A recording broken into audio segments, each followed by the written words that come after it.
Hello, everyone. We're going to go ahead and get started. My name is Janet Hoder, and I'm the Communications Specialist with the CGIAR Research Program on Agriculture for Nutrition and Health.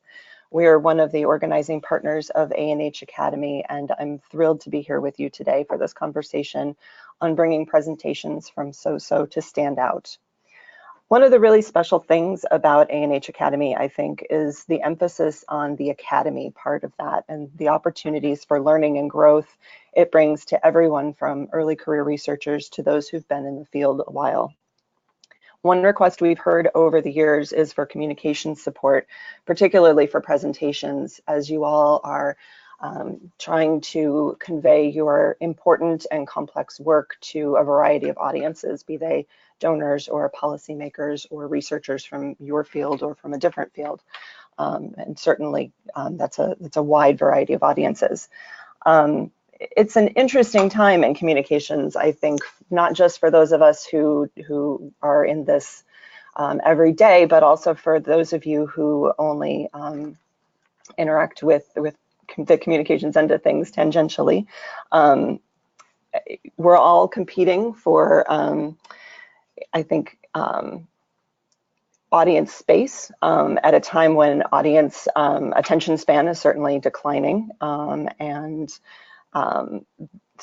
also at a time where it seems like everyone is starting to get their information by tweet. We are here today, though, to say, fear not. It is possible to make your presentations more engaging without having to learn how to do a TED Talk. We have for you today some ideas and tools to shape how you visualize your messages, and in turn, how you can share that information with audiences of all kinds. Before we get into the conversation, I'd like to introduce my colleague Anna, who is co-organizing this webinar with me, to share some technical details about the logistics for today. Anna? Hello, everyone. My name is Anna Mary. I'm the Research Uptake Manager for the IMANA program and the ANH Academy. Welcome, everyone. Let me just run through some technical details. So you will have your control panel on the right, and you can move it around the screen. And the PowerPoint presentation, which will begin shortly, will appear on your left-hand side. And you don't need to do anything to start it. Currently, all the participants are in listen-only mode, so your microphones are muted. That's just to minimize background noise. For the question and answer session, what you can do is basically two things. You can either type your questions into the question panel, which is in the control panel towards the bottom, and those questions will be passed to the presenter and the chair, Janet. Or if you are confident that you have a fairly strong internet connection, good speakers, good microphone, you can use audio to ask your question. And the way to signal it to myself and to Janet that you'd like to ask a question is to virtually raise your hand. You will see that there is a small hand symbol on the control panel, which you press, and that's how we will know. Otherwise, you can always type it into the question box, which I will see, and I will know that you you have a question. And once and we will take that question. If you lose internet connection, just use the same link to connect again. And if you struggle, don't worry, the webinar is recorded and we will share both the recording and the slides. You will be notified by email. And if you have any questions at all, you can message us either through the question or the chat box with any issues. That concludes the technical bits, and it's over to you, Janet. Thank you, Anna.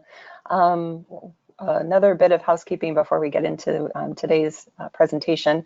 We're really excited to see so many folks we know are going to be joining us at the upcoming ANH Academy Week in Accra.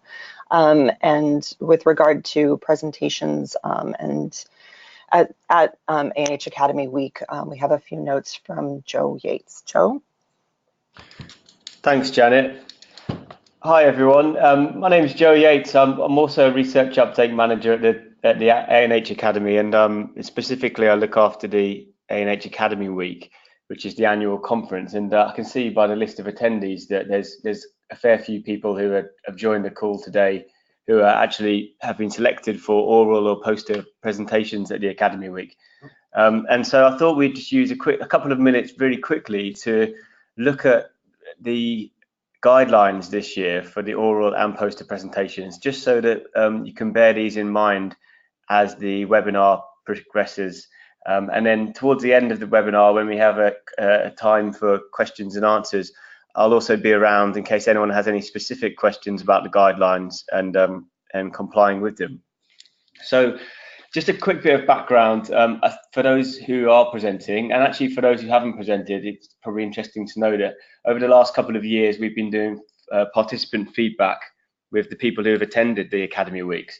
And what we've found is that there's a lot of really amazing science presented every year at the Academy Week, and we select, there's a really interesting and high level of research and research findings submitted through the abstract review process.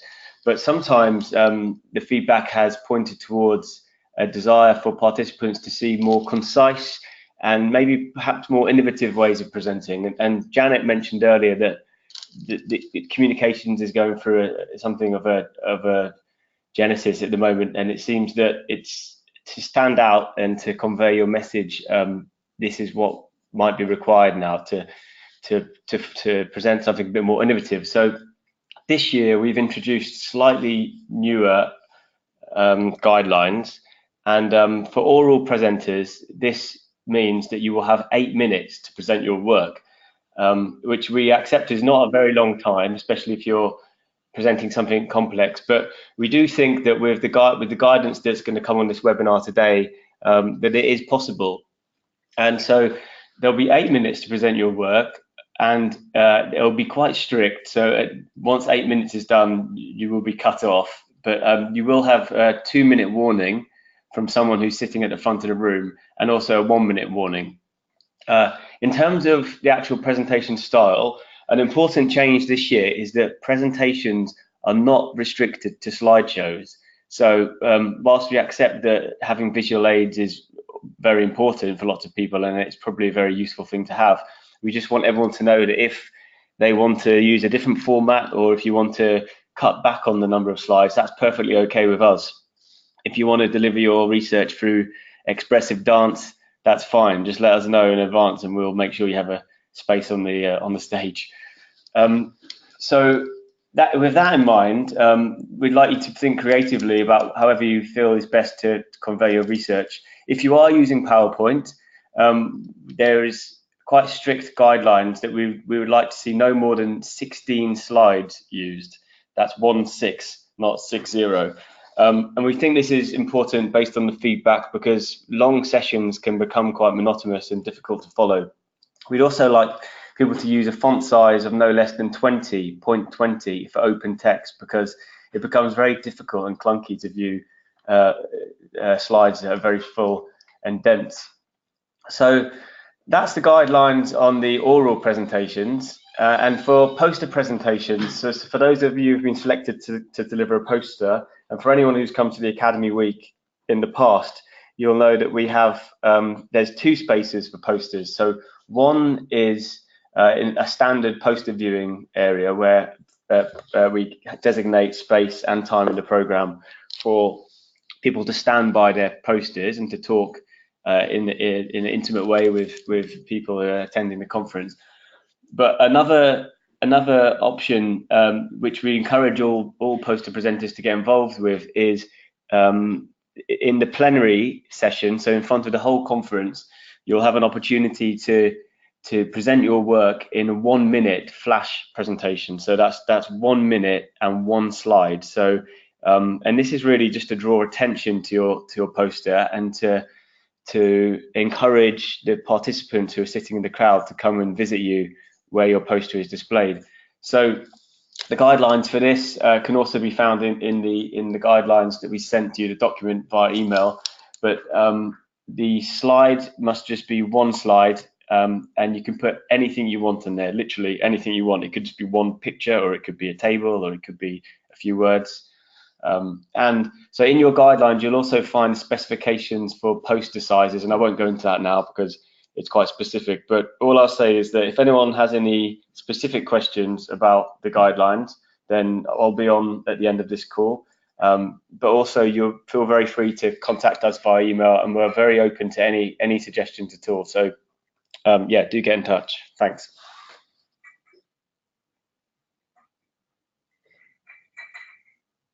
Over to you, Janet.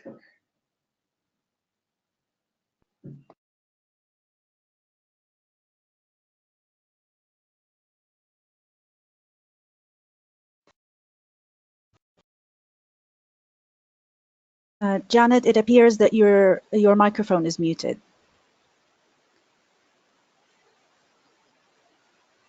Janet and Jamie, we can't hear you.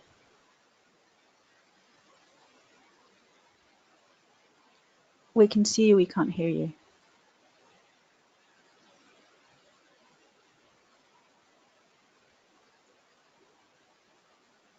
Oh, I'm muted. Oh, okay. Yeah, okay. it's fine now. It's fine now. Okay, good. Sorry about that. Technical difficulties. It is now my pleasure to introduce Med Philic with the International Food Policy Research Institute. Med is a graphic designer and visualization professional, and he leads IFPRI's visual design and production team. We are thrilled to have him with us today to share some insights and tips and tools. And Med, the floor is yours. All right, great. Thanks, Janet. Thanks for the intro. I'm going to turn off my camera and share my screen. So if you could bear with me one moment. Let's turn off this camera.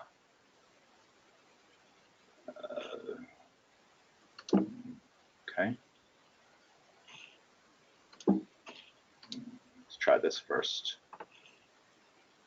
All right, so there's my screen. And there's the camera. Okay, good. Yeah, it's all fine, Jamie. Okay, great. Thank you. Thanks for the introduction, Janet. I'm going to leave the presentation open within PowerPoint just because as I move through my slides, there are a few things that I want to show you regarding the functionality within the software application. So I'm not going to go into presentation mode. So you'll be able to see some of my slides over here. So I'm going to Right, so there's the full screen. So great, so my name is Med Philic and I manage a team of graphic designers and videographers here at IFPRI. Let's see if I can switch through this. Yes, okay, good. The design and video services we offer at the Institute are actually quite diverse.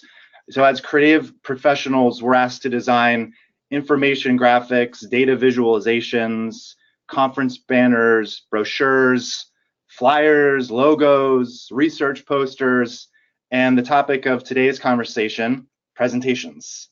So I've literally worked on hundreds of slide decks over the past couple years here at IFPRI, and I've noticed a number of common pitfalls that actually could be easily avoided by researchers if they applied a few basic, simple design principles and techniques to their presentations. So don't worry, I'm not going to bore you with diatribes on color and color theory or trying to overcomplicate things by a discourse related to semiotics and visual design, or whether we should be calling fonts typefaces instead of fonts. I could go at length and speak about these subjects, but for the point of this presentation, I'm going to speak today essentially about effective communication. So this is simple design choices to help convey your research findings in clear and concise ways. If your slides are filled with a lot of text, bullet points, complex equations, complex graphics or graphs, then your audience might strain to follow you and they're going to have difficulty understanding your message. So remember, with PowerPoint is actually it's a platform in which you communicate differently than writing. So one of the common pitfalls is treating PowerPoint as just an extension of a research paper. So you're just cutting and pasting text into a slide and using bullet points and titles to design your presentation. So as a different form of a communication tool, PowerPoint requires a different approach to presenting your research. So if you design a well-structured and a visually dynamic presentations, this is going to help your colleagues, your partners, and hopefully your funders better understand your work and actually follow your core messaging as you're presenting to the group. So here's a great example of how poor design choices can affect readability. So you'll notice here on the slide there are a number of different font types that are being used. The colors are not coherent or structured at all. The way that the text is laid out is unstructured. And so all of this design essentially is confusing your audience. And what it's doing is it's forcing them to focus their energy on deciphering the slide as you're talking. So they're really not listening to you. They're trying to figure out what's going on the slide, which gets in the way of you effectively communicating your research. So another extreme example here, this is taken from, this is an actual slide from a government-related slide deck that I found online. Again, extreme example, but how do you effectively use PowerPoint in order to reach your audience and ensure that your research is properly communicated? That's the big question that we're trying to answer today, and I will answer today, by focusing on a few very simple design and layout techniques that you can use in PowerPoint to help engage your audience. All right, so housekeeping. Before you start designing within PowerPoint, pro tip here, I would set up your workspace or your canvas in a way that allows you to properly structure your information. And one way to do that is if you go under the View tab here, you can see that there's an option to turn on a ruler, which I highly recommend, and guides. So guides, if you notice here, are these little lines that you can move around, right? And what's great about this is you can actually add more guides. So this helps you line up your information to ensure that the structure is following a pattern or that's replicated throughout your entire slide deck. So if I switch over here to the next slide, you can still see these rulers that are in place. So again, just really nice way to ensure that as you bring all this information together, as you're bringing in graphics and photos and icons, these rulers really help you, and guidelines really help you lay out your slides in a very easy fashion. Okay, so I'm gonna diminish that, and we're gonna move on here to the core of the presentation. So there are three important techniques that I'll cover today. Visualization, so you want to visualize, you want to utilize, you want to unify, and you want to focus. So these three words should be your mantra every time you open a PowerPoint presentation. So visualize your content. Harness the power of photos and data visualizations to help your audience remember and understand what you're saying. A picture is worth 1,000 words. Yes, that is true. Unify the elements of your presentation into a common look and feel through color, images, text, and structured layout. Inconsistent design, back to the other slides I showed you as examples, inconsistent design gets in the way of you communicating your research. Your audience is going to try to decipher your slide as opposed to listening to you. So unifying all of your elements in a structured, simple way will force your audience to focus on you and what you're saying. So the focus is the last point. You want to focus your audience's attention, right, throughout your presentation so that they remember and understand your research. So slides that are free of clutter and that are clearly structured will help bring that focus to your core messaging. All right, so this is a brief overview of my presentation. We're going to talk about 3 design elements: photography, icons, and data visualizations. And then we're going to get into 2 techniques for structuring your presentations that are called layering and scaffolding. Photos. Here's an example of a way to use a photo as a background image in order to design my previous slide, which was an overview. So instead of just having a title and bullet points, you can take that text and overlay it on top of a photograph. What's nice about this photo is that it does have what designers call negative space that you see over in the right-hand corner that isn't cluttered with other visuals, that allows you to overlay text in a way that ensures that it's legible. So that's a really nice feature of this photo, is the land mass is on the left and the ocean is on the right. And so by having that blue space, you can overlay text. Okay, so I'm going to show you a very easy way to bring in a photo and to make it your background. So if you right click, you're going to be given an option to format your background. You can take picture or texture fill, and then you can insert a file. So you can take a photo, and PowerPoint will take that entire photo and use it as your background. It's a great way to quickly incorporate the entirety of your canvas and then to use that as a starting point for overlaying text.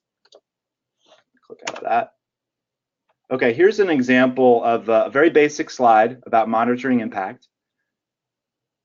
You can incorporate photography into this slide quite easily. If you focus the attention on your text and your messaging to the left, and then incorporate a photo to your right. PowerPoint allows you the functionality to crop photos in very easy ways. So you can take something that's fairly rigid in its crop and turn it into a circle, which again just adds a very interesting visual dynamic to your slides. Or you can crop a photo into different shapes. So I'm pulling in the photo into the right-hand corner and then incorporating the circle into that. Or you can use a technique I just described with making a photo a background and then overlay the text, the title text, onto the photo and speak to the bullet points, as opposed to actually putting those bullet points onto a slide. So I'm going to show you a very quick way to take a photo and to crop it in a way that allows you to turn it into a circle. Up here, if you notice where my mouse is under crop, you have an aspect ratio, which is 1:1, which essentially takes your photo and turns it into a square. Then if you click on that photo again and crop it, you can crop it to a shape. So here are all the different options for shapes. So I can just take a basic circle and crop that photo to a circle. So I can use that same technique for this photo as well. Again, aspect ratio to a square, and then I'll crop it to a basic shape, right? And then all of a sudden you've freed up quite a bit of space here to put some photos in the corner. Another pro tip that's very easy to incorporate is shadowing. So you can take a photo here, and under your format picture panel on the right, you can just add a nice little drop shadow to it. So all of a sudden, you can see here very quickly, very easily, you can add some depth to your imagery, right? To just make it pop out off of the page. There are literally hundreds of photo resources online. Two that I really like that I recommend using to search for photography is a site called Visual Hunt, which is essentially a search engine for photos, and Flickr. Flickr is an amazing resource. It has a lot of very robust search functionality that you can find Creative Commons photos, so photos that are free to use in your presentations, but that do require photo credit. So the photo credit usually I put on the bottom right-hand side of the screen, and it's just the name of the photographer and the organization the photographer is affiliated with. Okay, moving on to icons. I'm sure you've seen icons in use across a lot of different presentations and designs. They're very popular these days. There's a lot of resources online. I can show you a few that are great. They're free. You can download these icons and then bring them easily into your presentation. So you can take a slide, a simple slide like this, and through icons, you can jazz it up a little bit and make it a lot more interesting. With icons, again, as the same with photos, you just want to source them. So these are from a site called the Noun Project, which offers literally hundreds and thousands of these. And you just want to make sure you're sourcing the icons, so you're crediting the website. Here's another example of how to use icons. This was my initial slide on my agenda. So in taking something that was very basic, now I can visually make it much more dynamic through some very simple icon imagery. So here are two icon resources, Flat Icon and Noun Project. Again, they're great. They have a lot of searching capabilities, and you'd be shocked to learn how many different icons are out there for you to use. Okay, so data visualization. This is a big topic here at FPRE. I would say 75%, if not more, of the graphics we design incorporate some aspect of visualizing data. Now, my biggest recommendation, if you're using a chart or a graphic, a graph of some sort for your data, is to take up the entirety of your canvas. So the tendency is to want to squish this down, right? And then to make it sort of small and to push it over here in the corner, right? And then to add text. So I recommend not doing that. I would say use the entirety of the slide to pull this out to make it as big as possible. That way it ensures the people in the room can actually see the data. A lot of the times these fonts are so small that this information becomes meaningless to people. Another great idea with data visualizations is to pull the color legend. So you see on the bottom here, we have a color legend for these two lines. They're very difficult to read at this point. So if you pull them out into your graphic like this, all of a sudden legibility increases and it's quicker for someone to understand what these lines actually represent without them having to move their eyes around to process the information. Another technique that I like to use a lot that's very helpful is sort of the focal point, right? And this is back to one of the important aspects of PowerPoints when it comes to focus. So if you're talking about this graph, right, and the point that you're making is in regards to the dip here, the decrease in yields during this time period, if that's the major takeaway here, then this is an opportunity to focus your audience's attention on this part of the graph.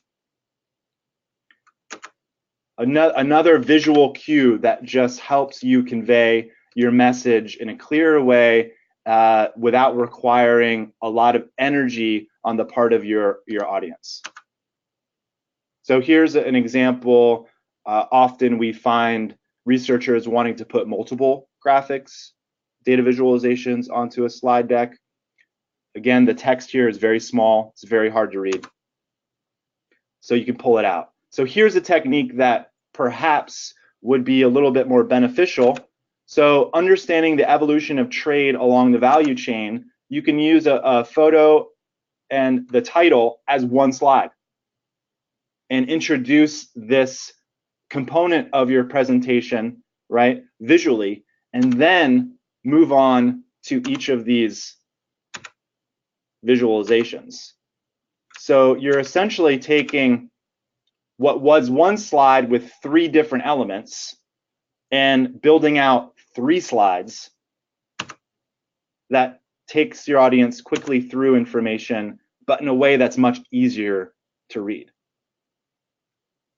Now, I know there's a limitation on the number of slides that you're allowed to use for your presentations. And I mean, I think for me, it's not the number of slides necessarily, but it's how you use them. So the current slide deck that I have right now, it's over 51 slides. But if you're moving through this information quickly and efficiently, then it's a much better way to think about your messaging is more on how long it takes for you to speak to these slides, not necessarily the number of slides. Okay, so 2 techniques I'm going to get into. One is called layering, and the other is scaffolding. So we'll first start with layering. Okay, so we're going to take a basic visualization here, product trends by month over 3 different items: desktops, laptops, and tablets. Legend's hard to read. All right, so we're going to pull the color legend into the visualization, and we're going to bump up the font so you at a higher level. So we're going to increase the font size, and then we're going to incorporate layering. So by stripping away the color and making the 2 other lines gray, you then bring the focus of your audience attention to tablets first, laptop second, and then the other category third. So you can see here, you're taking essentially 1 slide and you're breaking it out into 3 as you're speaking to each of these products. This is another example of layering. We're often designing very complex process graphics that visually illustrate the methodology or an approach or a project timeline. So it's good to start with these graphics, and they're a critical part of our research, but it's hard when you're presenting all of this together on 1 slide. So by using the layering technique, you can strip down this graphic into bite-sized elements. So you can talk about capital assets and make that into 1 slide, or goods and services. So you're isolating elements down and then incorporating the entirety of your canvas to pull out that information so it's easy to read and it's easier to follow. This is back to the point I was making initially. If you're overloading your slides with information, your audience is not going to be listening to you. They're going to be trying to figure out what's going on in your slide, and you're missing that opportunity to clearly convey your research. So strip away and simplify.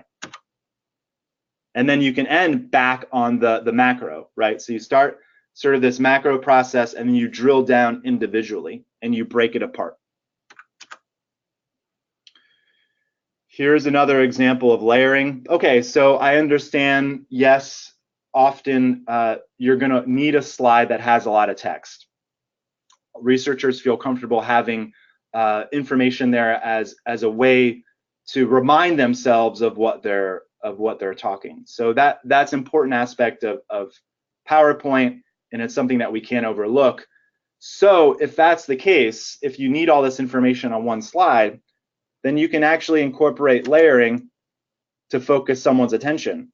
So by grayscaling out the other points, you can walk through each of these points for an audience. And again, it's taking one slide and you're building out 1, 2, 3, 4 other slides, but you're quickly moving through these and focusing your audience's attention.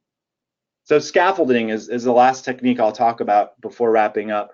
Scaffolding is a way to structure your slide deck in a way that provides kind of benchmarks or guideposts to your presentation. So it's for the audience to understand how you're transitioning through your research, almost as if your presentation is a book filled with different chapters.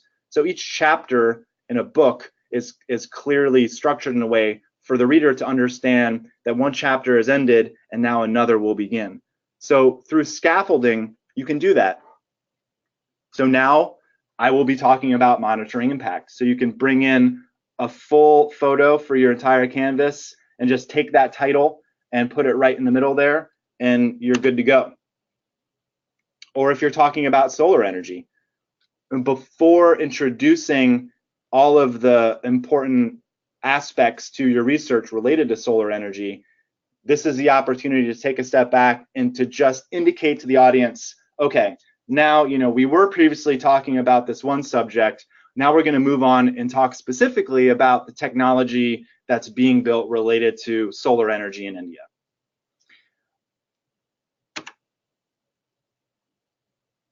So agenda, which is a nice slide that you would categorize as scaffolding, but there are different ways to visualize it. So you can break up your slide deck into your different sections. I'll be covering 7 different topics today across these different agenda items. And actually what's really cool about this slide is each of these squares is sized based on the number of slides per section. So you can quickly see that I'll be covering not that much time on scaffolding, but a lot of my energy is going to be focused on layering. Again, bringing icons back into what we would call a scaffolding side, which is for your agenda. And that's it. So that concludes my presentation. I just would like to end on the mantra that you should be telling yourself every time you open up PowerPoint, which is visualize your information, use photos, use icons, use data visualizations. It's an important piece of your research. Unify your message, make it consistent, use the same fonts, use the same colors, use the same font sizes to ensure there's continuity in your design approach. And then through some of the techniques I've illustrated, like scaffolding and layering, you focus your audience's attention to ensure that they understand and remember the important aspects of your research. Great, thank you so much for giving me the opportunity to move through some of these ideas. Thank you, Jamed. And we wanted to save ample time for questions because we know that this can get into specifics, and we're here to answer those kinds of questions as well as more general ones. And we have one that's a couple of them that have popped up already. So let me begin with a question we had regarding any suggestions on the use of animation techniques. Oh wow.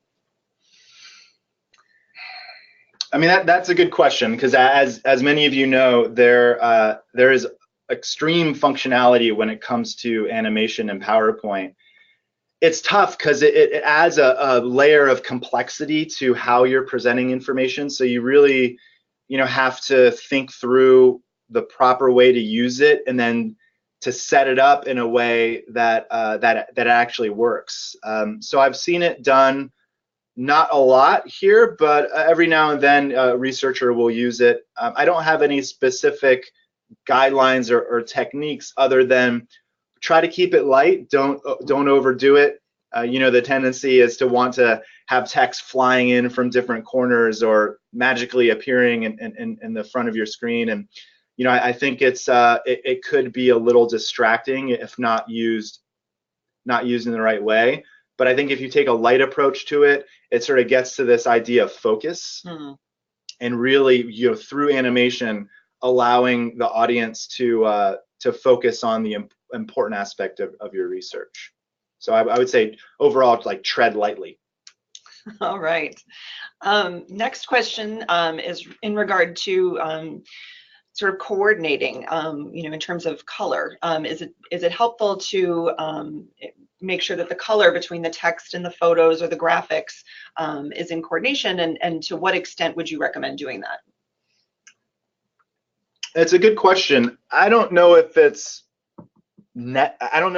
absolutely necessary. It is nice to use a common color palette throughout your presentations.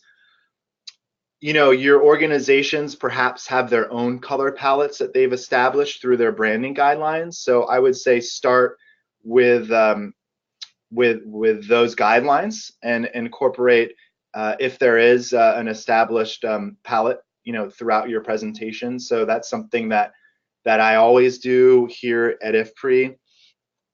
You know, often a researcher is not going to know what that palette is.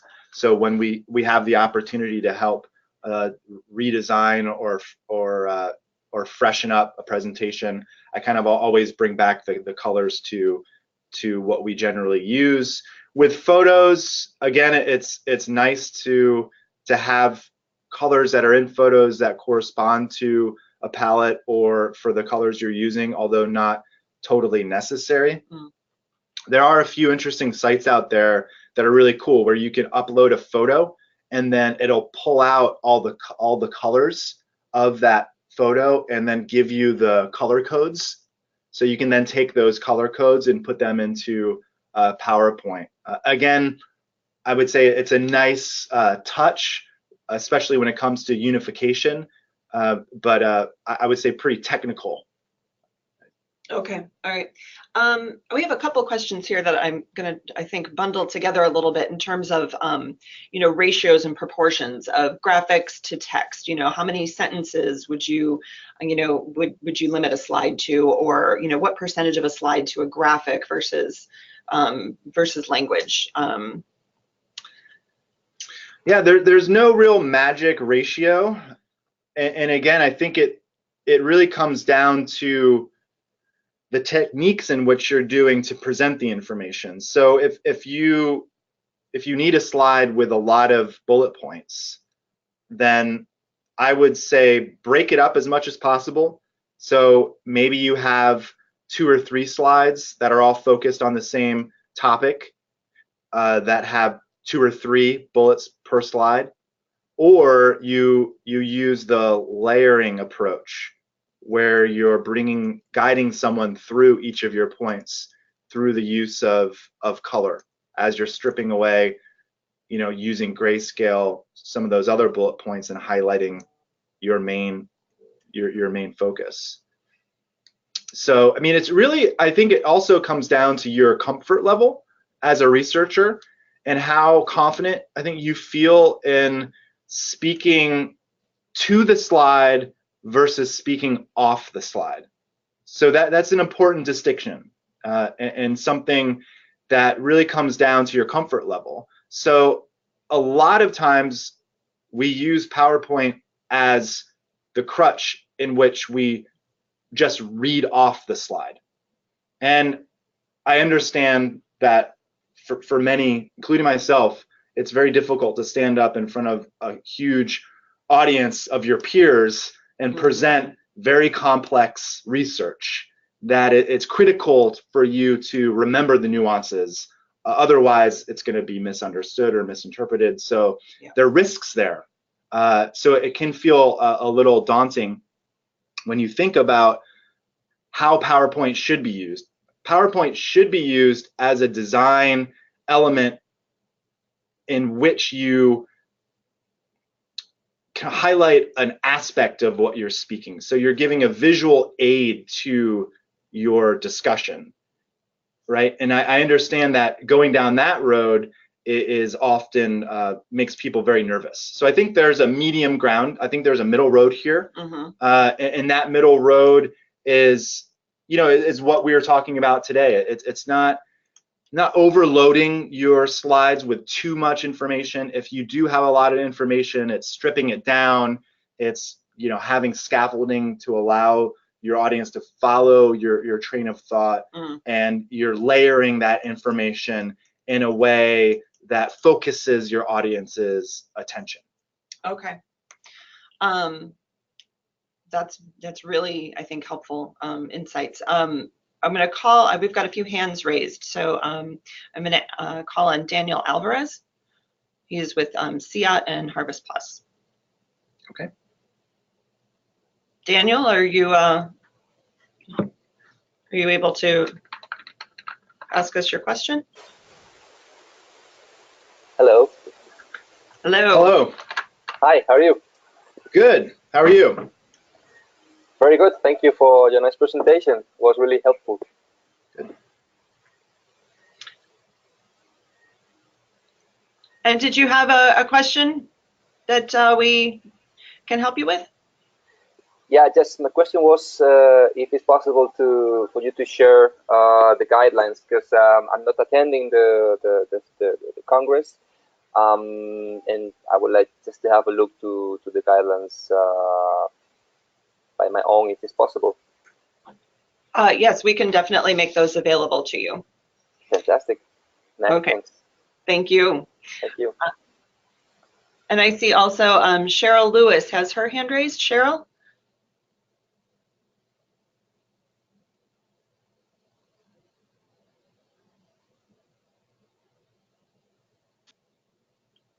Hi, Cheryl.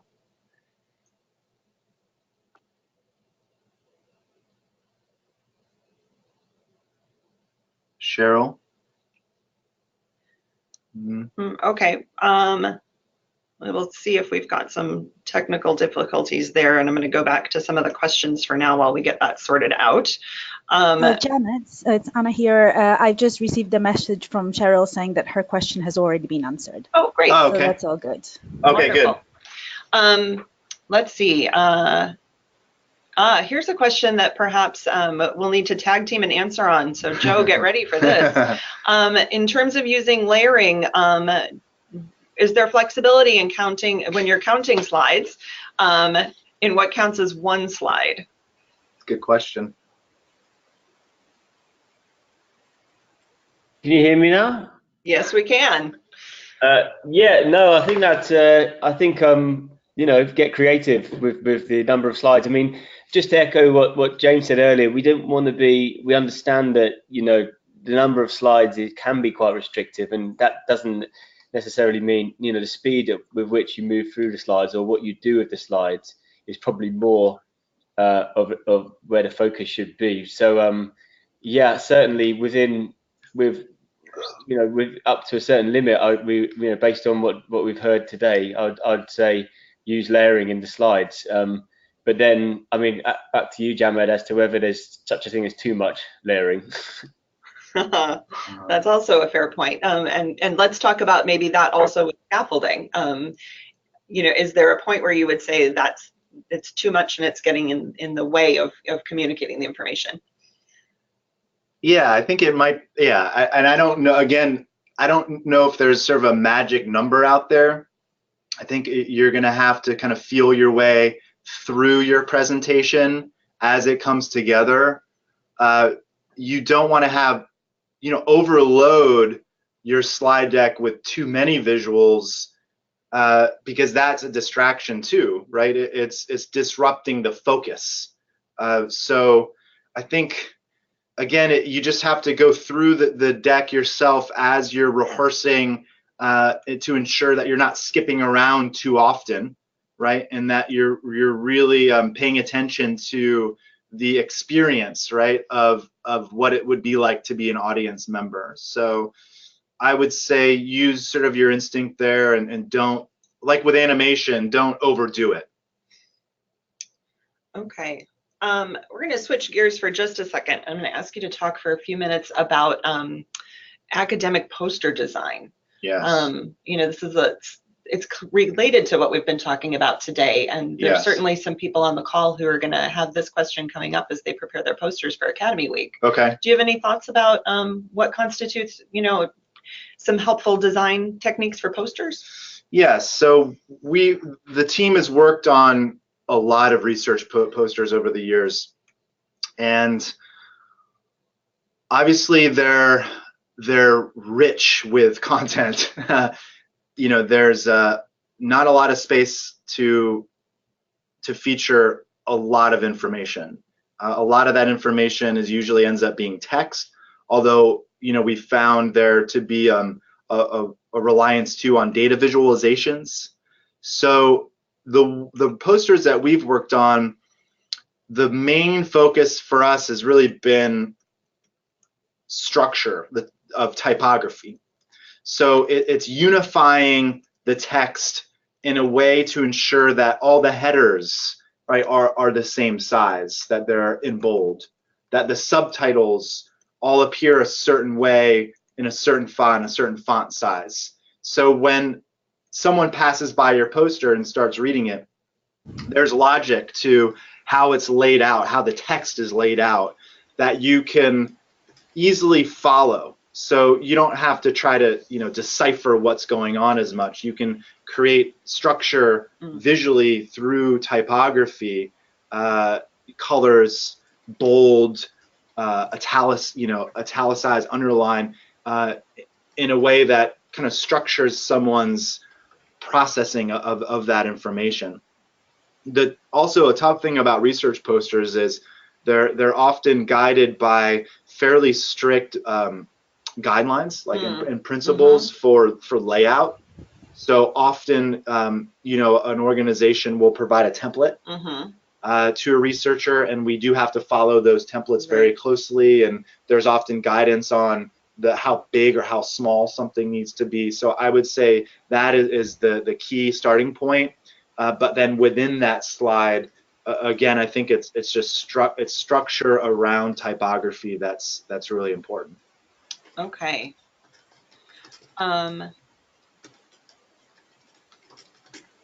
Let's see, we've got a hand raised here. Yamam Mazengia.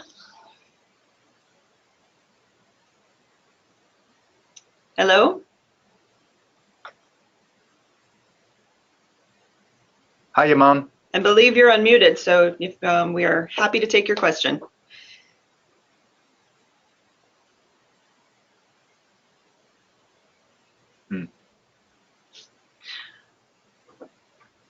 Okay, we can come back again. Let's see. Could we take a minute to maybe go through again a little bit about the scaffolding in practice, or if you have, you know, if you can elaborate a little bit on ways that is used. Do you have any other suggestions in that regard? I mean, think of scaffolding as your table of contents. Okay. So if you're moving through a presentation that includes, you know, a number of different chapters or themes, subject matters, I think scaffolding is really helpful for an audience. You know, you present up front the fact that, you know, I'll be talking about 5 different topics. Those topics are, you know, X, Y, and Z. Within those topics, we're going to get into issues related to, you know, A, B, and C. So just having a visual aid in order for someone to understand up front how the structure of your presentation is going to work. I think that helps just kind of ground someone in the subject matter. It cues it up. It teases up, you know, the course of your discussion. Okay. But what I also like about scaffolding is it like brings people's attention back to you. Okay. So if you're speaking to a room with, you know, big room, smartphones, distractions, like people tend to get distracted sometimes, right? Or as you talk, maybe someone's going to pay attention initially to what you're saying, but then their mind is going to drift and focus on other things. So what I like about scaffolding is it brings your audience back to you and to your slide. So with the visual aids, it's, you know, if you put a huge photo up in front of everyone and say, okay, now as we conclude this section, I will now talk about this. It's helpful to get people back, right? Again, have their focus back to you. So I think, again, I would treat it as your sort of your table of contents. And sometimes it doesn't make sense. Sometimes if you're only presenting on one core subject that doesn't have a lot of subheadings or aspects, then perhaps scaffolding isn't needed. But what I like about it is it's an opportunity to really, to bring someone's focus back to you as the presenter. Okay, well, and actually that feeds into our next question, because it sounds like that's also a way to structure your planning for how your time is going to go. So how can you use some of these tools to kind of plot out the structure of your presentation, and also how you're going to manage that time? Because we've all been in that situation where we're only 2/3 of the way done with what we have to do, and somebody's flashing that card saying your time's up. Right. Yes, we've all been there. Yeah, I mean, it's a great question, and scaffolding is certainly very helpful in outlining your presentation. I always like to start with index cards or Post-it notes. So, you know, I'll take the higher level structure of my presentation, and then create individual Post-it notes for the messages or the core messages I want to convey for each of those sections. And then you can walk through, you know, you can kind of take a step back and look at your desk or look at the wall and say, okay, so these messages, you know, they're not really aligned to the core subject of this particular section. Strip that away, or it's going to take too long. So you can use that as a visual aid for all of these pieces coming together. And this all happens outside of PowerPoint. Right? Oh, sure. Yeah. I mean, you're doing all of this before you even open up the application. So when you get into PowerPoint in the design, you've already thought through all of the sections and all of the core messages and perhaps the bullet points that you want to convey. So you're really just pulling all that information together. So yeah, scaffolding is a great way to help organize your thoughts, and through the use of index cards and Post-it notes, you can get those points out and really kind of get a really good sense of the timing of how long it might take to move through all this information. Okay, all right. A technical question, going back, you know, a little bit of a deep dive here for a second. You know, we're seeing a lot of video, you know, not just photos, but also video clips. Do you have any thoughts about that getting included in presentations? Is it a distraction? Can it be helpful? I think it could be helpful if used with a light touch. So you can embed videos into PowerPoint presentations.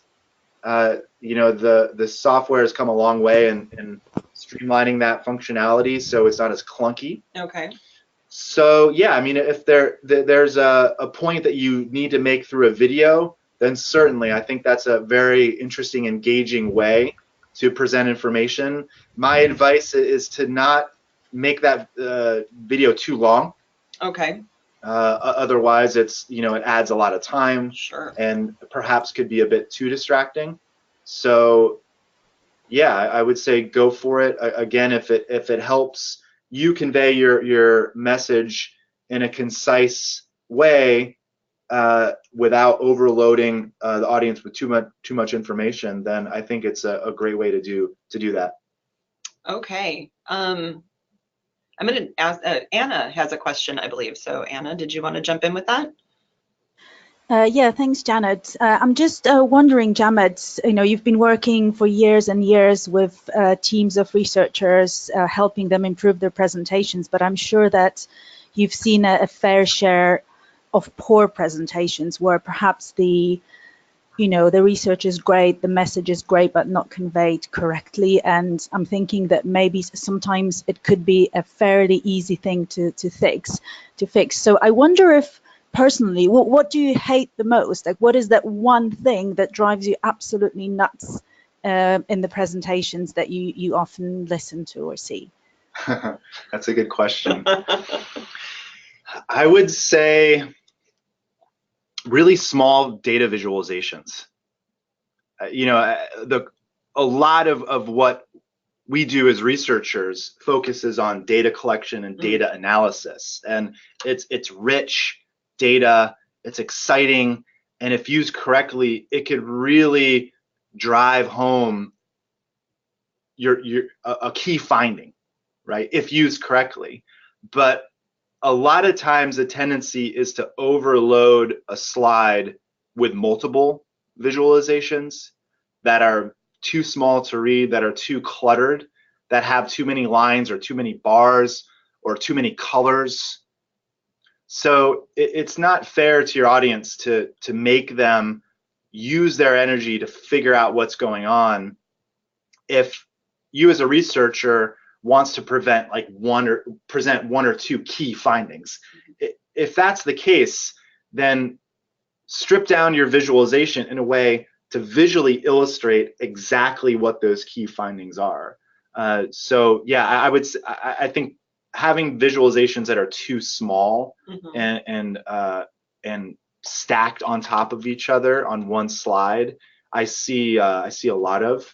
And I think pulling them apart, using layering and using the entirety of your canvas to showcase, this beautiful data in very interesting and dynamic ways is the right approach.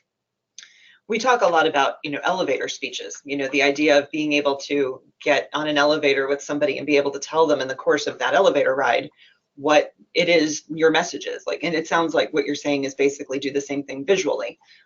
Look for just the essence of that message and come down to that. Is that exactly? Okay. Yeah, look for the essence of your finding through data. Okay. Let's see if we've got any more questions here. Please feel free, if you've got something else that you'd like to ask, feel free to jump in with that. I'm going to pose one, and then we can see if we've had any others pop up in the meantime. But we're all faced with time crunches, and so it can be very difficult to kind of take an existing presentation and tailor it to a different context. Right. If somebody has a limit on time, is there a particular thing that you would suggest that they focus on rather than saying, okay, try to incorporate all these different things, maybe a place to start or something that that you'd recommend prioritizing? Yeah, I would say the first, if you have a limited amount of time and you're crunched and you can't go out there and search the internet for interesting photos or icons, I would say start with your text and go through each slide to make sure that all of the text is in the same font. That it's sized the same way. Okay. That it's laid out in the same way per each slide. Okay. And you can do that with rulers and with your guides. Okay. So that there's structure and logic to how your text looks. Okay. So a lot of the times that's definitely the first thing that we do. If we're given a presentation and we only have a day to turn it around, which is often the case. These things come together last minute. Right. And, before a researcher gets on a plane, they'll send us their PowerPoint and then need it by the time they land in a country. So it happens a lot.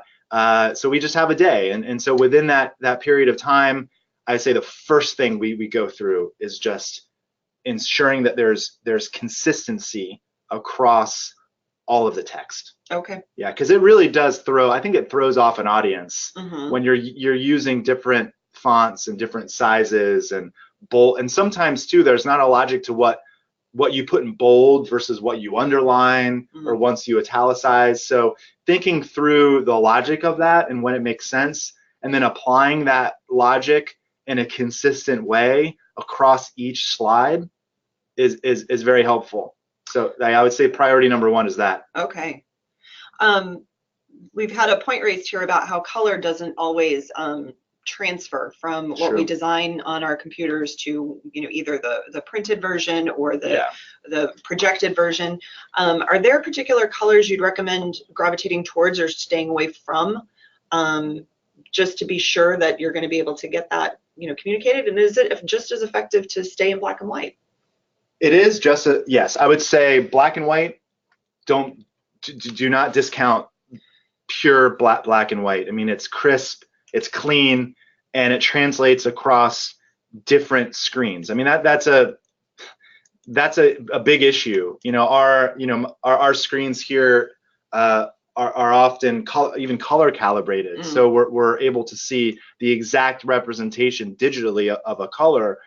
As soon as a presentation, though, is taken to a projection screen or a device with an old bulb that isn't bright, those colors tend to get saturated.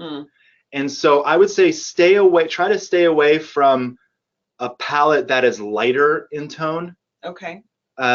Because a lighter color sometimes might look okay on your screen or on your computer, but as soon as it's run through a projection device, that the contrast in that color gets stripped down. Okay. And your audience isn't going to be able to see it. Oh, okay. On the screen. All right. So you're gonna, you know, all of your text or your titling could be really faint and hard to read. Okay. So by using a palette that has a higher contrast between each colors and is a bit darker, okay, I think is able to handle different screens, older models of televisions or projection, you know, machines. Okay. In a way that doesn't obstruct the readability, okay, or legibility of your presentation. Okay. And then I mean, a lot of times too, people are going to print out your presentation in black and on a black and white printer. So the lighter colors often are harder to translate. Okay. In grayscale, if it's too light in a color, it might be easy to read, but as soon as you translate it to grayscale, it might get lost. So yeah, I mean, that's something to keep in mind. Sure. The lifespan of your presentation past when you're actually delivering it. Yeah. Okay, we have Hassan Ibrahim who has a hand raised.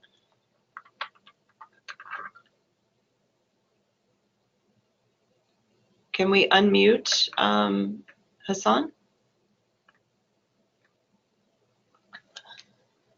Hassan, actually, you appear self-muted. So if you can hear us now and you'd like to talk, please click on the red microphone button so that we can hear you.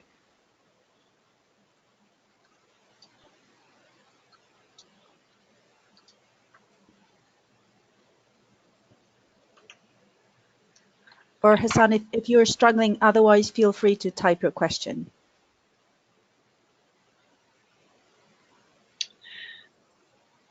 And I'll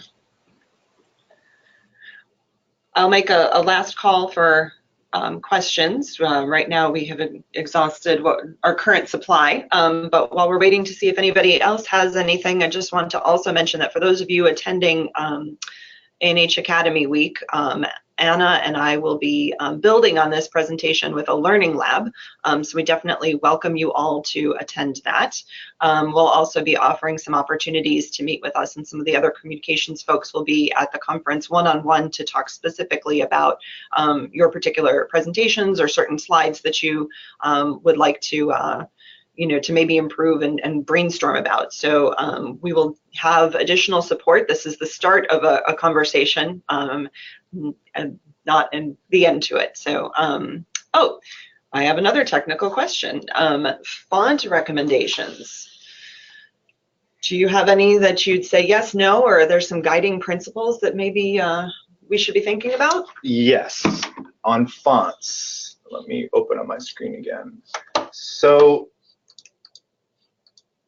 not all fonts that show up on your computer will be loaded into another computer that you then open your presentation in. Oh. So that's something to keep in mind, right? So if you're in love with a font that you might have downloaded or that's on your system's machine, and you design your entire presentation with that one font. You're like, I love this. This looks great. Everything is unified. It's consistent. And then you take that file and you open it on another computer. That computer might not have the necessary font files. Oh dear. And so it'll take that font and just not randomly, but use kind of the default. And so all of the styling, all of the positioning, the structure could be thrown totally off. And that's never a good way to start a presentation. It's never a good way to start a presentation. So to avoid being in that boat, I would gravitate towards the system font, like the core system fonts that you will find on basically every machine out there, right? And I don't have a list of those, or I can't rattle them off the top of my mind, but the starting point is obviously Arial. Arial's on every machine. Times New Roman I would stay away from. So as a follow-up, as part of my presentation, I can add a slide that lists what those system fonts are, Okay. and some recommendations on what I generally like to use. Okay. Right. That'd be great. Thank you. Let's see.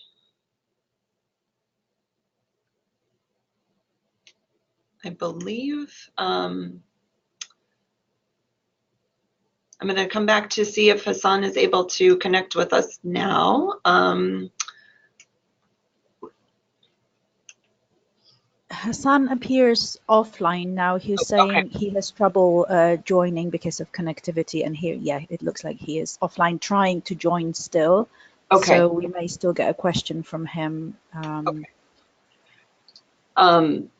In the meantime, can you share with us some of the fonts that you've used in this presentation? Sure. So this is all Arial. Yeah, this is all Arial. Arial, I would say, looks great. It's easy to read on a screen. It's universal enough so you're never going to confront sort of this issue of what's loaded and not loaded onto a computer. So I think that as a starting point is a good place. There are a couple other ones that are pretty good that we use. See all of these fonts here. A lot of these are loaded onto my machine. The one that comes to mind instantly is Gill Sans. Gill Sans is usually on most machines, and it's a very popular font type. Oh, okay.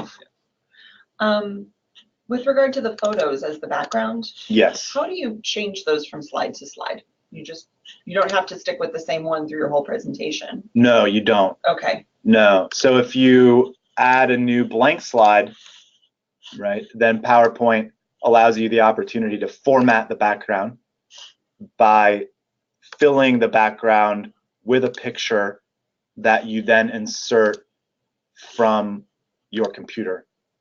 Okay. And what's nice about this is, if you can see, it kind of locks that picture down so it doesn't move.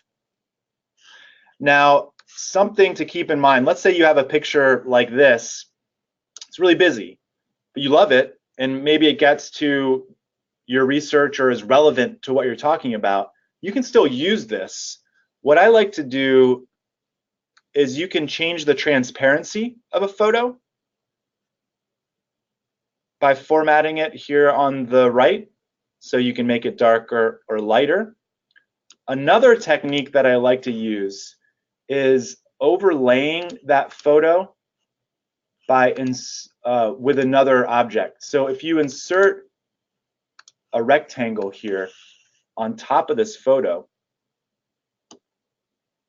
let's say it's green, you can then change the transparency of this green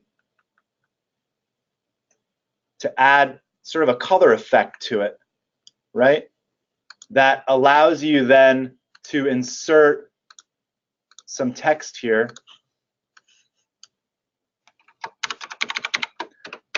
And then by bumping this up and making this white, you can increase the legibility of it and add a nice tone to your photo. Something to keep in mind, here's another pro tip with placing text or images. If you double click on text, you can see here that there's an arrange function. Under arrange, there's something called align. So you can align text to the center of your screen, and you can align it to the middle of your screen. So all of a sudden, you have something that's perfectly placed here. And another effect that I really like is to take that text and to then add a bit of a drop shadow to it, just to give it some depth. So I think in a couple of quick, easy steps, you can take a photo that might be too busy and add a layer of color onto it, and then add some text with a light drop shadow to give it some depth. Okay. That all of a sudden takes something fairly, simple and just pops it off your screen. Yeah, definitely. That's amazing how just with those few simple things, how much layering that has. Right. We've talked a lot today about PowerPoint. Are there other visual aids that you would recommend or have experience with, or maybe wouldn't recommend for presentations beyond PowerPoint? Yeah, I think you should stay in PowerPoint. It's universal. You're not gonna ever find a situation where if you bring a PowerPoint file to another computer, that computer won't have PowerPoint. Sure. So some of these other programs that are out there, they're interesting. They have different functionality. Some are easier to use than others, but there's not a guarantee that that file type or that software is going to be on a machine. A lot of our researchers use a program called LaTeX, which is geared more towards researchers that are working with complex equations and data.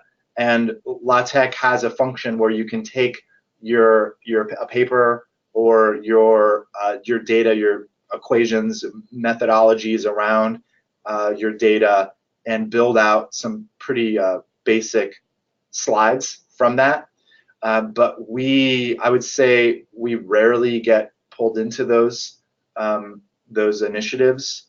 From a design point of view, we're solely designing within PowerPoint. Okay. All right. At this point, I don't have any additional questions. I think that's, so unless anybody jumps in the next moment or two, we'll be able to, we'll be wrapping up. But these slides and the recording of the presentation and everything like that will be available to you, along with some other resources that we've talked about during the course of the conversation. And again, we'll have other resources and things like this down the road, starting with the Learning Lab at ANH Academy Week in Accra. And Anna and I would love to see you at that Learning Lab. So thanks to everybody for attending today. Thank you to JMed for taking the time. Thank you. And have a good day, everyone. Thank you, Janet. Bye-bye. Thanks, everyone. Thank you.